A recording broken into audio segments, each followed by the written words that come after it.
Video content has been made available for information and educational purpose only. Unidirectional trade strategy is a copyright content of IFMC.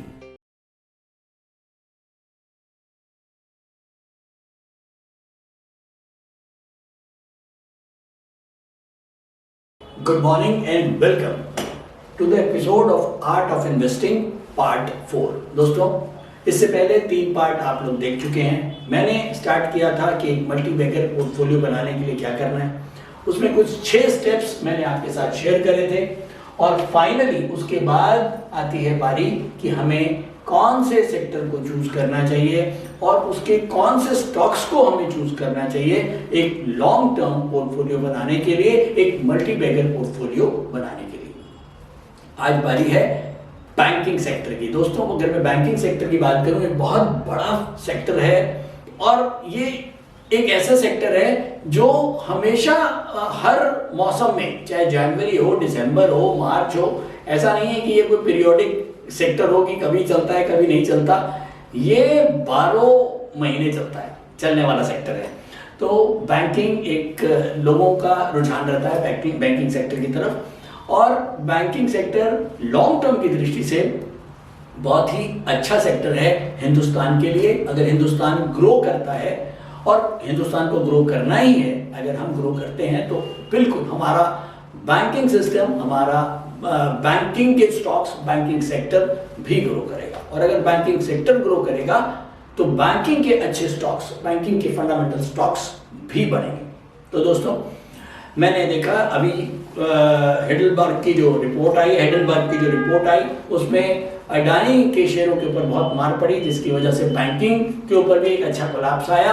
PSU bank कुछ ज्यादा गिरे हैं, multinational bank कुछ कम गिरे हैं, लेकिन हाँ, एक इम्पैक्ट तो आया है, लेकिन ये एक लॉन्ग टर्म इम्पैक्ट नहीं होगा। हाँ, अगर आप हम जब लॉन्ग टर्म की बात करते हैं तो बिल्कुल हमारे लिए एक अपॉर्चुनिटीज होती हैं कि जब इस तरह की कोई भी चीजें होती हैं तो हम अच्छे फंडामेंटल स्टॉक्स में एसआईपी, सिस्टमैटिक इन्वेस्टमेंट प्लान की तरह, म्यूचुअल फंड नहीं, डायरेक्ट स्टॉक मार्केट के अंदर आप थोड़े थोड़े अच्छे स्टॉक्स डायरेक्ट खरीद सकते हैं अपने पोर्टफोलियो को बनाने के लिए, जिसको हम सोचते हैं कि एक मल्टी बैगर पोर्टफोलियो हमें बनाना। और मल्टी बैगर पोर्टफोलियो दोस्तों एक दिन में नहीं बनेगा।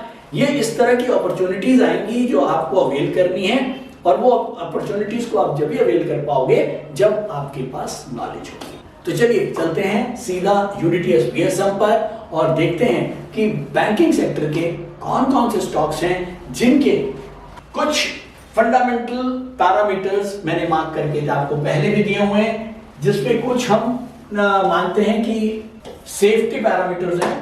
हमने करीब 20 पैरामीटर्स आपको लिखवाए थे, जिनको आप नोट कर सकते हो इनको पढ़ने के लिए। ये पैरामीटर्स एक इंपॉर्टेंट पैरामीटर्स हैं फंडामेंटल के, जिनके आधार पर हम ये कोशिश कर सकते हैं, एक इन्फॉर्म्ड डिसीजन ले सकते हैं कि हमको मार्केट में एक लॉन्ग टर्म की दृष्टि से कौन से स्टॉक्स अच्छे होंगे।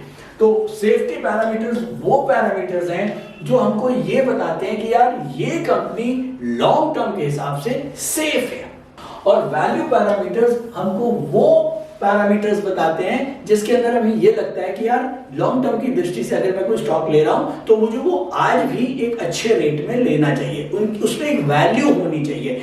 अंडर वैल्यूड, यानी कि अंडर वैल्यूड स्टॉक्स को लेना ही उनको हम बोलते हैं वैल्यू स्टॉक्स। तो अगर हम करीब ये 15 पैरामीटर्स को ध्यान से पढ़ें किसी भी स्टॉक्स के, तो हमको जज करने में आसानी होगी कि अगर मैं कोई 5 स्टॉक्स को कंपैरिजन कर रहा हूं और 5 स्टॉक्स में 15 पैरामीटर्स एक स्टॉक के ज्यादा अच्छे हैं, तो उसके वैल्यू पैरामीटर्स ज्यादा बेटर होंगे। तो बहुत सिंपल सी बात है कि एक स्टॉक जिसके सेफ्टी पैरामीटर्स भी अच्छे हैं और जिसके वैल्यू पैरामीटर्स भी अच्छे हैं, तो ऑब्वियसली वो लॉन्ग टर्म की दृष्टि से फंडामेंटल के हिसाब से अच्छा हो सकता है। तो हम यहां पर ये नहीं सोच रहे हैं, ये नहीं करने जा रहे हैं कि कौन सा स्टॉक हमको लेना है या कौन सा स्टॉक हमको बेचना है। हमें केवल ये देखना है कौन से स्टॉक्स के फंडामेंटल पैरामीटर्स अच्छे हैं। तो चलिए चलते हैं सीधा यूडीटीएस बीएसएम पर। तो दोस्तों मैं आ गया हूं यूनिटी एसपीएसएम पर और मेरे पीछे लगा हुआ है बैंकिंग सेक्टर। बैंकिंग सेक्टर को अगर मैं देखूं इस समय बैंकिंग सेक्टर के अंदर अगर मैं लार्ज कैप की बात करूं, केवल लार्ज कैप की बात करूं तो यहां मुझको दिख रहे हैं करीब 23 स्टॉक्स, 23 स्टॉक्स, मुझको करीब 23 स्टॉक्स दिख रहे हैं। ये 23 stocks, 23 large cap banking stocks. अब ये 23 लार्ज कैप कंपनियों में मैं कैसे छांटूं कि भैया फंडामेंटल पैरामीटर किसके अच्छे हैं, और वो भी सेफ्टी के। सर आपने बता दिए 20 पैरामीटर, वैल्यू के बना दिए 15। अब ये 20 और 15 35 पैरामीटर्स को मैं कैसे पढ़ूं? पढ़ना तो है, बिना पढ़े तो काम बनेगा नहीं, क्योंकि मामला इन्वेस्टमेंट का है, मामला सीखने का है। तो अब आपको मैं इतना आसान कर सकता हूं कि ये सारे पैरामीटर्स को एक साथ दिखा देता हूं। जजमेंट आपकी है, पैरामीटर्स मैं दिखा देता हूं, कंपैरिजन आप कर लो, और आप अपने जहन से पूछ लेना, अपने दिमाग से पूछ लेना किसके कंपैरिजन अच्छे हैं, किसके फंडामेंटल्स अच्छे हैं और किसके बुरे। चलिए अब यहां पर मुझको सबसे ऊपर नजर आ रहा है केनरा बैंक। केनरा बैंक में सीएस का मतलब पहले भी बता चुका हूं, कंपैरेटिव सेफ्टी। जो सेफ्टी के हिसाब से इसने केवल स्कोर्स दे दिए हैं ये बताने के लिए कि केनरा बैंक के 335 स्कोर है, और कंपैरेटिव वैल्यू में केनरा बैंक का 227 स्कोर है, और इन दोनों का मिला के 462 स्कोर है, जिसको हम बोलते हैं सीएसवी, यानी कि combined safety and value. Combined safety and value में केनरा बैंक का 462 स्कोर है, सबसे ज्यादा। तो बहुत क्लियर हो गया कि जितने भी ये 23 स्टॉक्स हैं लार्ज कैप के, इसमें सबसे ज्यादा फंडामेंटल पैरामीटर्स के हिसाब से जो नंबर आ रहे हैं वो केनरा बैंक के आ रहे हैं। तो अब ये तो क्लियर हो गया कि 23 में से मेरे को 23 को पढ़ने की जरूरत नहीं है।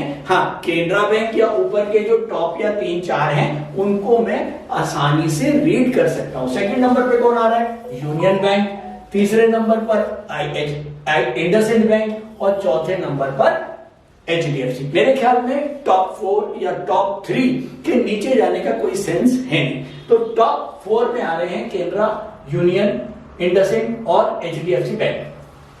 अगर मैं इनके सीएसवी की स्कोर की बात करूं तो 462, 460, 453, 441 और 436। तो कोई बहुत ज्यादा 5-7 पॉइंट का ही फर्क है। तो इसका मतलब स्टॉक्स के जो फंडामेंटल्स हैं वो अच्छे हैं। चलो ये तो तसल्ली हो गई कि इन 4 स्टॉक के फंडामेंटल अच्छे हैं। अगर मैं इनकी मोमेंटम की बात करूं तो ये सारे के सारे अप हैं, और ये अप आ रहा है किसमें? एचडीएफसी बैंक में।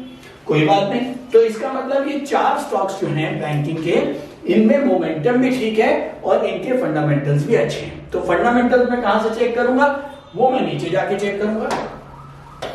अब मैं चल रहा हूं नीचे, अब मैं आ गया हूं नीचे और मैं पहुंच गया हूं सबसे पहले सेफ्टी की स्कोरिंग में। सेफ्टी की स्कोरिंग में अगर मैं देखूं तो यहां पर एक्सिस बैंक को सबसे ज्यादा नंबर दे रहा है 283 नंबर, कोटक बैंक को दे रहा है सेकंड नंबर 279, और केनरा बैंक आ रहा है हमारा 10वें नंबर पर, जिसका नंबर है 235। तो सेफ्टी के हिसाब से ये एक्सिस को बता रहा है, लेकिन केनरा को बता रहा है ये 10वें नंबर पर। अब इनके पैरामीटर्स मैं आपको जो 20 बता चुका हूं वो यहां पर आ रहे हैं सारे। इन पैरामीटर्स को जब आप और इन पैरामीटर्स के साथ साथ सबकी स्कोरिंग आ रही है, तो आपको बहुत क्लियरली पता लग जाएगा कि किसके, और इस स्कोरिंग के हिसाब से ही हमने फंडामेंटल के जो पैरामीटर्स हैं ये स्कोरिंग के हिसाब से ही चल रहे हैं। और उसके बाद आप जाएंगे नीचे, उसके बाद आता है वैल्यू स्कोरिंग। वैल्यू स्कोरिंग में सबसे ऊपर आ रहा है यूनियन बैंक और उसके बाद आ रहा है केनरा बैंक। यूनियन बैंक को नंबर मिल रहे हैं 235 और केनरा बैंक को नंबर मिल रहे हैं 227। तो ओवरऑल 200 केनरा बैंक जो है वो 227 नंबर इसके हैं। इसके ऊपर वैल्यू पे चलिए वापस चलते हैं ऊपर, ये देखिए केनरा बैंक 227 नंबर, वैल्यू के 227 और सेफ्टी के 235, इन दोनों को मिलाते हैं तो 462 नंबर। तो ओवरऑल स्कोरिंग हमको केवल ये हेल्प कर रही है कि हम क्विकली एनालाइज कर सकते हैं या क्विकली ये देख सकते हैं कि कौन से स्टॉक्स को मैं चुनूं अपने आगे की रिसर्च के लिए। तो ओवरऑल ये मुझको केवल ये बता रहा है कि अगर मैं Canara bank, union bank, IndusInd bank और एचडीएफसी बैंक, ये टॉप स्टॉक्स ऐसे हैं जिनके फंडामेंटल्स अच्छे हैं लार्ज कैप में, और अगर मैं इनको कंपैरेटिव एनालिसिस करता हूं तो इनके बीच में मैं छांट सकता हूं कि कौन से बैंक में मुझे जाना चाहिए।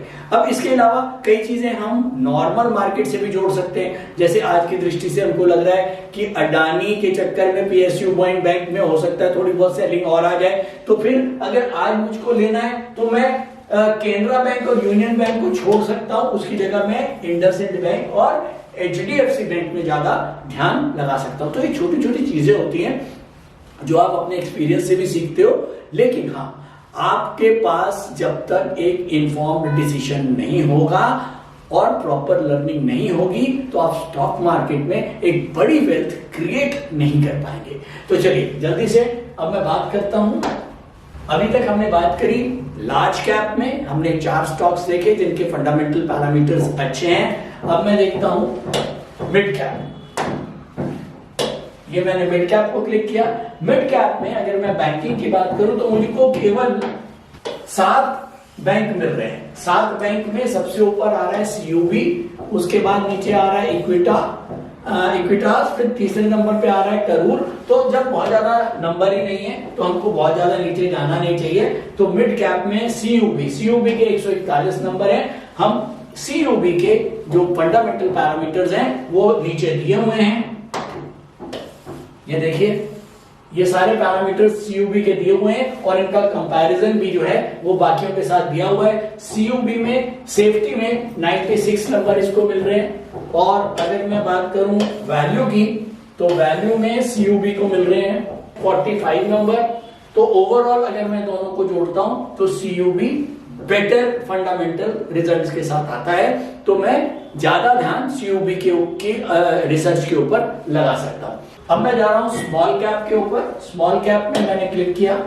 स्मॉल कैप में मुझको करीब 7 बैंक मिले हैं। बहुत ज्यादा स्मॉल कैप में बैंक्स नहीं है। सबसे ऊपर आ रहा है कर्नाटका बैंक 157 नंबर के साथ, और उसके बाद CSB, DCB, south India bank, Fino payment, Dhanlaxmi, सूर्योदय।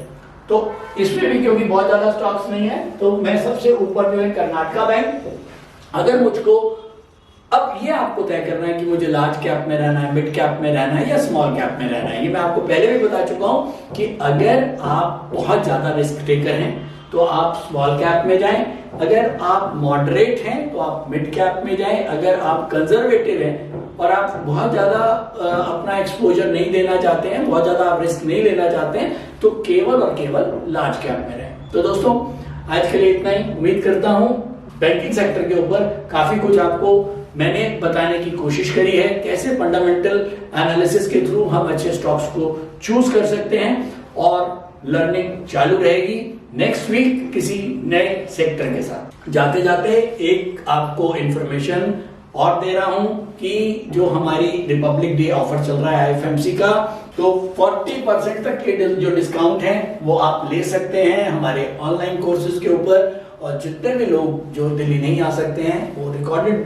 वीडियोस बहुत आसान भाषा में आप लोग घर बैठ के रिकॉर्डेड वीडियोस किसी समय भी देखें। ये इसमें अच्छाई है कि ऐसा नहीं कि एक पर्टिकुलर टाइम पे ही आपको देखना है, जब आपका मन करे, जब आपके पास टाइम हो, जब आप लॉगिन करें और उन वीडियोस को देखें, रात को, दिन में, दोपहर को, जब आपका मन करे, और कितनी बार भी देखें।